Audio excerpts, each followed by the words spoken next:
14 past the hour now. There are new warnings that Obamacare is waging a war on jobs. But Secretary Kathleen Sebelius saying that those who claim that means 2 million jobs lost have it all wrong. There is absolutely no evidence, and every economist will tell you this, that there is any job loss related to the Affordable Care Act. Part-time positions are actually down since 2010, not up. The number of full-time workers continues to increase. So I know that that's a popular myth that continues to be repeated, but it just is not accurate. So what about that? Mississippi Senator Roger Wicker is on the Senate Budget Committee in New York City now. How are you, Senator? I'm doing great. Good morning. To be here. It's like Mississippi weather in New York for you. That's right. We've had snow this year. You have that? Yes. Yeah. Yes, indeed you have. She right?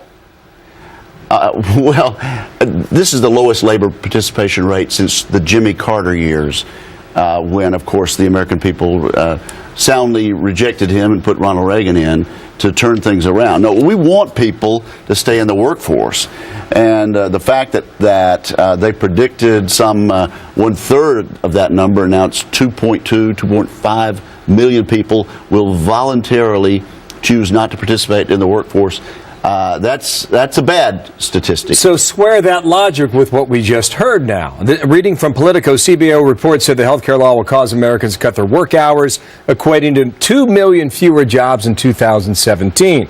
It continues, that number predicted eventually to rise to the equivalent of 2.5 million, as you just stated in 2000. What's that going to do to American productivity?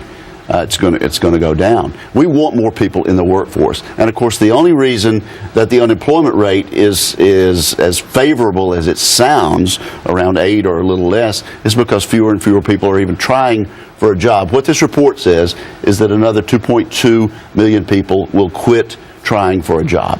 Is this law costing jobs in America? Yes, it is. It is, and the CBO report says that. Nancy Pelosi, February 6th. Roll this and react.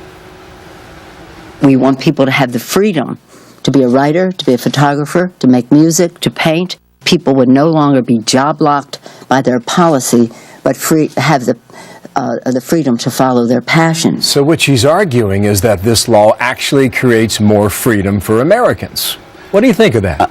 I'm for more freedom for Americans. There's a much better way to prevent job lock, and that is, you get to keep your job and have the insurance there, or we change the tax code as Coburn and Burr and Hatch have proposed, and you can buy your own insurance, get a tax break for that, and if you want to be a writer or start your own small business, you could do that. So I'm for this freedom that Speaker Pelosi's talking about, but I would do it through the tax code and give individuals that want to start their business the ability to buy their own insurance. Do you think the individual mandate will be delayed, as we saw with the employer mandate just recently? Is that next? I wish it would be. That would be a godsend if the president would delay the individual mandate. But he seems to be determined to go forward with that. What he's done now twice in a row is say that businesses can have a year and now another year, and he's just not going to enforce the law when it comes to employers.